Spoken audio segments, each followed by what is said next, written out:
29° posto, Padova è tra le città più care insieme a Verona in Italia. Il primato che porta la città del Santo insieme a quella scaligera in testa alla classifica delle città più care anche del Veneto è dato dall'inflazione e fa riferimento alla spesa aggiuntiva annua calcolata dall'Unione Nazionale Consumatori.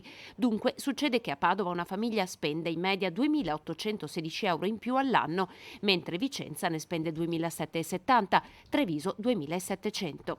Un dato che rischia di avere un effetto domino anche sulle spese per questo Natale, come confermato dal presidente di Confesercenti Nicola Rossi. I nostri commercianti la rilevano, la sentono e purtroppo prevedono, se non voglio dire in tutti i comparti, però in alcuni comparti un calo determinante. Ci sono dei segmenti come la ristorazione, le strutture ricettive che dovrebbero comunque riuscire a mantenere inalterati i livelli dei ricavi.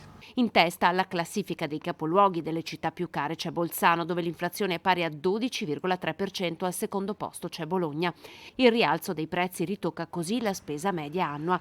L'Associazione Nazionale Consumatori ha già calcolato aumenti di media del 37% per pandori e panettoni, con punte del 59%. Aumenti vertiginosi anche per gli alberi di Natale sintetici, 40%. Per le decorazioni si calcolano rialzi del 20%.